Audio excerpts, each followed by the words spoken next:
살다 보면 참 그런 날이 있습니다. 내 인생이 왜 이리 달기만 한 복배 같았을까? 가슴에 멍 한 자리쯤은 다들 품고 살아가시지요.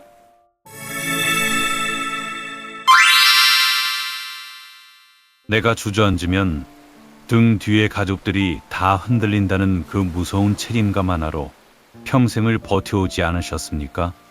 정작 내 속이 새까맣게 타들어갈 때는 어디 기댈 기둥 하나 없다는 사실을 문득 깨닫는 순간 참 서글퍼집니다.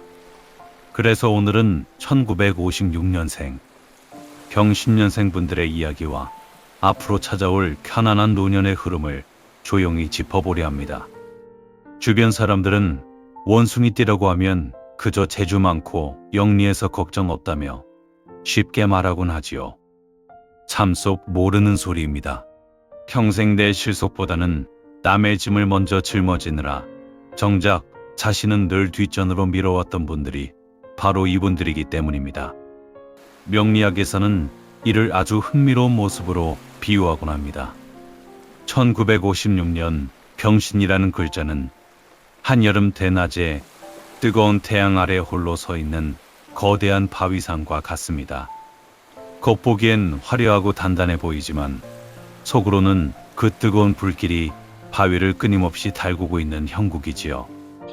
내 고집과 자존심 때문에 온몸으로 비바람을 맞아가며 내 몫을 양보해온 세월이 참 길었습니다. 어릴 때부터 어디 가서 약한 모습 보이기 싫어하고 내 고생을 남에게 들키기 싫어하는 그 꼿꼿한 성정 때문에 남들은 속도 모르고 마냥 편한 줄로만 압니다. 가슴 속에 얹힌 돌덩이가 얼마나 무거운지는 누구 하나 알아주지 않는데 말이지요. 하지만 병신년생에게는 평생 모르고 지나가는 아주 중요한 운명의 갈림길이 하나 숨어 있습니다. 대부분은 그 신호를 그냥 지나치지만 그 신호를 알아본 사람은 노년의 흐름이 완전히 달라집니다.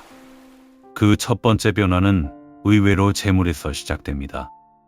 우리 나이에 가장 현실적으로 와닿는 건 결국 재물 문제입니다. 혹시 최근 몇 년간 이상하게 돈이 새어나가거나 분명 열심히 살았는데 수중에 남는 게 없다고 느끼진 않으셨나요? 내 버는 능력이 부족해서가 아닙니다. 나도 모르게 주머니가 헐거워지는 시기가 있었기 때문입니다. 56년생 분들의 사주를 보면 하늘의 거대한 태양이 땅의 단단한 보석을 비추는 형국입니다. 내가 가진 능력과 자산이 주변에 환하게 드러나 있으니 주위 사람들이 내 넉살을 탐내거나 자존심을 자극하기 참 쉬운 구조이지요. 생활력은 엄청나게 뛰어난 반면 내 특유의 체면과 거절 못하는 잔점 때문에 재산이 툭툭 새어나가곤 합니다.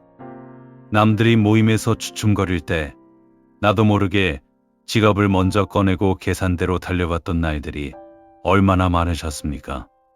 집에 돌아오는 길에는 가슴 한 구석이 허전한데도 그 순간의 체면 때문에 내 주머니를 스스로 털어왔던 세월이지요. 내 사람이다 싶으면 슬개까지 빼주는 성향 때문에 돈을 빌려주고도 모진 소리를 못해 혼자 소갈이 하시는 경우가 참 많습니다. 자식이나 형제가 힘들다고 하니 내 형편도 빤한데 여기저기서 대출까지 끌어다 주셨던 분들 참 많으실 겁니다. 아니면 오랜 친구가 무조건 벌게 해주겠다는 말에 평생 모은 쌈짓돈을 덜컥 맡겼다가 돈도 잃고 사람도 잃어버린 채 밤새 눈물 흘리셨던 기억이 왜 없으시겠습니까? 남들은 그 나이 먹도록 그것 하나 분간 못했냐고 쉽게 손가락질하지만 그게 내 실속을 차릴 줄 몰라서가 아니라 오질지 못한 그 착한 심성 때문이라는 걸 하늘은 알고 있습니다. 거절 한마디만 시원하게 했어도 내 노후가 지금보다 몇 배는 더 든든했을 텐데 말이지요. 이제 이른을 넘기신 지금부터의 재물 관리는 미래하게 덩치를 키우기보다 이미 내 손에 들어온 자산을 성벽 쌓듯 단단하게 지켜내는 데 있습니다. 확실하지 않은 투자나 주변의 달콤한 동업 제안은 무조건 거리를 두셔야 해요. 주변에서 장사가 잘 된다더라, 여기가 기회라더라 하는 소리에 마음이 흔들려 노후 자금을 움직이면 자산의 정책이나 큰 손실을 겪을 수 있습니다. 돈 앞에서는 조금 째째해지고 차가워지셔도 괜찮으니 내 자산을 쉽게 쪼갤 수 없는 문서 형태로 단단히 묶어두는 것이 현명합니다. 내가 꽉 쥐고 있어야 이 돈이 진짜 내 인생의 마지막 버팀목이 되어줍니다. 사실 56년생 분들의 타고난 사주 흐름을 보면 평생 돈을 벌어들이는 재주나 아이디어는 남들보다 훨씬 뛰어납니다. 남들이 보지 못하는 길을 먼저 보고 움직이는 과감함도 있지요. 하지만 정작 내 주머니에 들어온 복을 온전히 묶어두는 지키는 기운이 상대적으로 약한 편입니다. 내가 땀 흘려 일군 곳간인데 정작 엉뚱한 사람들이 그 문을 열고 제 것처럼 가져가거나 정당한 대가를 지불하지 않고 내 능력을 이용해 먹는 일이 반복되었던 것도 바로 이 수성의 기운이 부족했기 때문입니다. 내 고생은 고생대로 하고 정작 빛은 남이 가져가는 억울한 흐름을 이제는 과감히 끊어내야 합니다. 나이가 들수록 내 재산은 단순한 숫자가 아니라 내 몸과 마음을 지켜주는 가장 단단한 갑옷이라는 사실을 꼭 기억하셔야 합니다. 그런데 여기서 많은 분들이 놓치는 게 있습니다. 돈이 들어오는 사람보다 들어온 돈을 끝까지 지키는 사람이 결국 노년에 웃습니다. 그리고 바로 그 지혜가 다음 이야기와 이어집니다. 이렇게 곳간을 잘 채우는 것만큼이나 이제부터는 내 몸이 보내는 소박한 신호들에도 귀를 기울이셔야 합니다. 여기까지 들으시면서 왜 내 이야기 같지 하는 생각이 드셨다면 좋아요 하나로 마음을 남겨주세요. 여러분의 공감 하나가 다음 이야기를 이어가는 큰 힘이 됩니다. 확실히 이른을 넘어서면서부터는 몸이 내 마음을 따라주지 않는다는 걸 매일 아침 눈 뜰 때마다 온몸으로 느끼실 겁니다. 내 몸은 내가 돌보지 않으면 아무도 대신 아파주지 않지요. 병원 가야지 하면서도 귀찮다고 혹은 무섭다고 미루고 계셨다면 이제부터는 몸이 보내는 작은 신호를 절대 가볍게 넘기시면 안 됩니다. 우리는 왜 이렇게 평생을 참고 또 참게 될까요? 자식들 보기 미안해서 참고 내 자존심 때문에 참고 가슴속에 뭉친 우러가 가득 차 있는 경우가 많습니다. 명리학에서는 이것을 현침살의 기운으로 설명하기도 합니다. 1956년생 분들이 품고 있는 이 날카롭고 섬세한 기운은 성격이 꼼꼼하고 책임감이 강하게 만들지만 스트레스를 받았을 때 화를 겉으로 터뜨리기보다 속으로 꾹꾹 물러담아 삭히는 성향을 부릅니다. 이 현침살을 가진 분들은 이상하게 병원 검사를 받으면 아무 이상이 없다고 나오는데 내 몸은 매일 찌르듯이 아픈 경우가 많습니다. 밤에 자려고 누우면 발바닥이 화끈거리거나 가슴 한가운데가 꽉 막힌 것처럼 답답해서 깊은 잠을 못 이루고 뒤척이시지요. 자식들이 조금만 서운하게 해도 가슴이 쿵쾅거리고 낮에는 멀쩡하다가도 해질녘만 되면 왠지 모르게 마음이 울적해지는 것들이 모두 이 예리한 현침의 기운이 내 안을 찌르고 있기 때문입니다. 이처럼 스트레스를 오래 쌓아두면 신경계나 소화기, 순환기 대통에 무리가 오기 쉬우니 평소에 각별히 챙기셔야 합니다. 조금만 신경 쓰는 일이 생기면 속이 더부룩하고 뒤틀리거나 잠을 못 이루는 현상이 다 마음의 화증 때문입니다. 그러니 평소에 괜히 편두통이 자주 오거나 뒷목이 뻣뻣해지는 느낌이 든다면 단순한 노화로만 여기지 마시고 혈관 건강을 정기적으로 꼭 체크해 보세요. 이제는 몸에 무리를 주는 격렬한 운동보다는 매일 마음이 편안해지는 공원을 선선한 시간에 30분씩 가볍게 걷는 것이 가장 좋습니다. 자연의 기운을 느끼며 걷는 이 작은 습관이 가슴속 가득 찬 화기운을 내려보내는 훌륭한 처방이 될 것입니다. 이렇게 내 몸과 마음이 편안해지기 시작하면 나를 둘러싼 인간관계와 머무는 공간에도 좋은 변화가 찾아옵니다. 믿었던 사람에게 상처를 받고 사람 자체가 싫어진 적도 있으셨을 겁니다. 그래서 마음의 문을 완전히 닫아두신 분들이 참 많을 텐데요. 하지만 신기하게도 내 몸과 마음이 편안해지는 지금부터가 진짜 나를 살리는 다정한 인연들이 시작되는 시기입니다. 56년생 분들은 평생 주거지나 직장의 이동이 많고 사람들과 바쁘게 교류하며 살아온 경우가 많습니다. 잔정이 많고 의리가 깊어서 한번 믿으면 다 내어주다가 발등을 찍히고 상처를 받기도 하지요. 내가 베푼 공은 어디로 가고 뒤돌아서서 헐뜯는 사람들 때문에 잠 못 이루던 밤이 얼마나 많았습니까? 젊은 날에는 마당발 소리를 들을 만큼 주변에 사람도 많고 시끌벅적했을지 몰라도 나이 들어 가만히 돌아보니 내 곁에 진심으로 마음을 나눌 인연이 몇이나 남았나 싶어 씁쓸해지기도 합니다.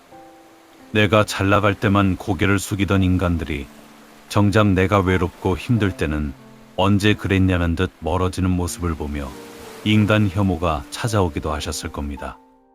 하지만 마음의 문을 너무 꽁꽁 닫아두지만은 마세요. 70이라는 나이는 겨울 끝에 피는 매화처럼 나를 괴롭히던 탁한 관계들이 자연스럽게 정리가 되는 시기이기도 합니다.